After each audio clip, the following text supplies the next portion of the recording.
Please like and subscribe if you enjoy this video.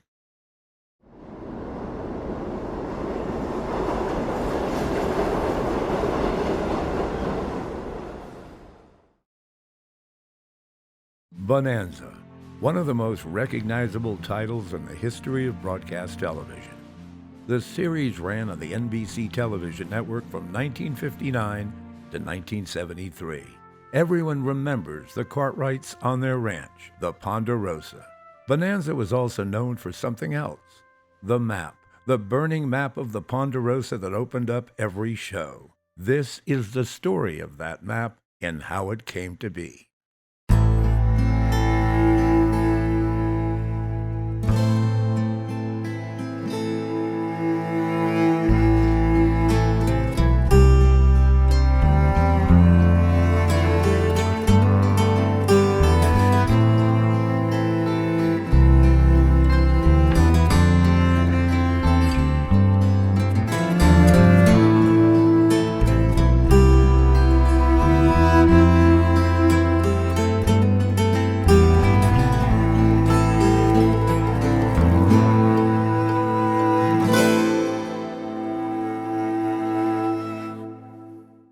David Dortort, the creator of Bonanza, had previously produced the NBC Western series The Restless Gun for 2 seasons from 1957 to 59. NBC came to Dortort and offered him a chance to create a new Western series. While finishing off Season 2 of The Restless Gun, Dortort created the concept for what would eventually become Bonanza. Placing the series on the northeast shore of Lake Tahoe, Dortort created the Ponderosa Ranch, the fictional spread of acreage that spanned almost the entire length of the eastern side of the lake. Dortort wanted a map to open his new show, so he commissioned Robert Temple Ayres, a cousin of actress Shirley Temple, to paint the iconic map. Ayres worked as a set illustrator over the years for various studios in Hollywood, including Paramount Pictures, where Bonanza was produced.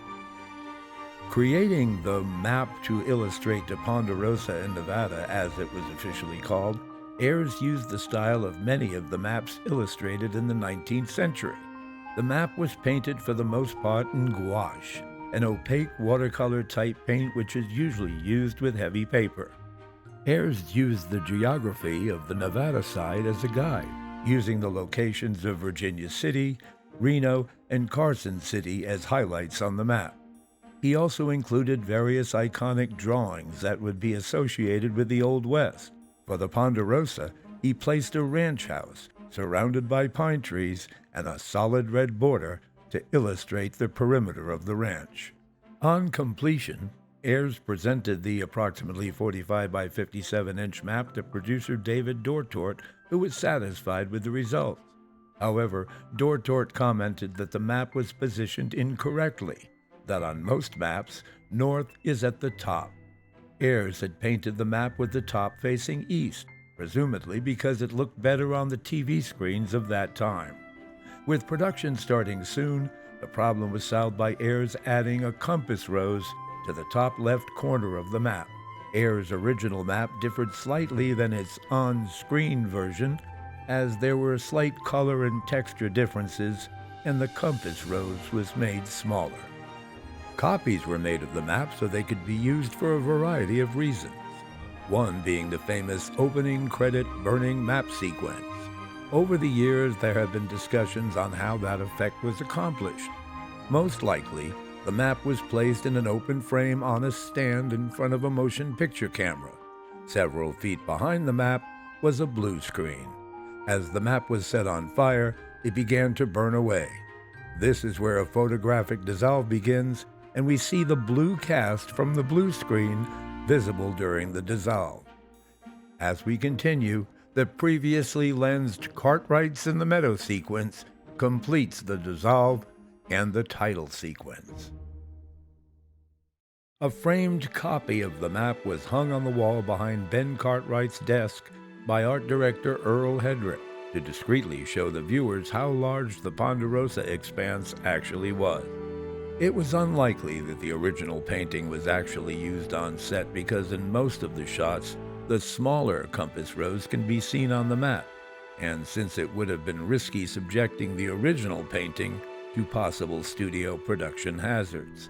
However, in the season 14 episode Bucket Dog, it appears that the large compass rose is on the map, indicating that we might be looking at the original art. Just after moving to Los Angeles from Boston in 1975, I was invited to visit the NBC studios in Burbank, California by someone I knew that worked there. I ended up being given 3 Ponderosa maps. These maps, measuring about 22 by 17 inches and dated 1964, were made for publicity purposes to be given out by NBC, and were reproduced using the on-screen version of the map with the smaller compass rose. At the time, some of these maps were printed with the autographs from the cast of Bonanza. A few years later, in 1967, after the Ponderosa Ranch theme attraction opened in Incline Village, Nevada, there were other similar 22 by 17-inch maps produced. This time, however, the map was dated 1967 and had added a Ponderosa Ranch Theme Park logo on the left edge. Again, some of the maps were printed without the cast autographs. The map could also be seen on souvenirs and pamphlets until the park's closing in 2004. After production of Bonanza Wrapped in 1972, the original painting was sent to producer David Dortort's home in Los Angeles. After his passing in September of 2010, his family donated the map to the Autry Museum in Los Angeles, where Dortort had previously donated books, scripts, and a selection of other production materials. To this day, the original map can be viewed hanging in their current Imagined West's exhibit area. Here you can get a look at the original Ponderosa map painting, up close and personal. In the past few years, many vendors have been selling the Ponderosa map in a variety of forms. Wall hangings, carpets, pillows, photographs are now available. Over the years, Robert Ayers visited the Autry Museum 3 times to see his original work, the last time being on February 23, 2012. A few days later, on February 25th, 98-year-old Robert Temple Ayers passed away at his home in Cherry Valley, California. Some people have speculated over the years on how the Ponderosa map would have looked if it had been drawn like a normal map, with north facing up. I sat down one day and flipped the map, keeping most of the trails, waterways, and icons in relatively the same position. And here it is. I had to change the borders of the Ponderosa just to get the name to fit in the boundaries. The cities are in approximately their proper places, but had to be slightly adjusted for the visual look of the map. And one last thing. At 5 years old, I remember watching bits and pieces of The Restless Gun in the late 50s. I guess I was a fan because here I am sitting next to my mom in New York City in 1959 wearing a Restless Gun t-shirt. Wish I still had it.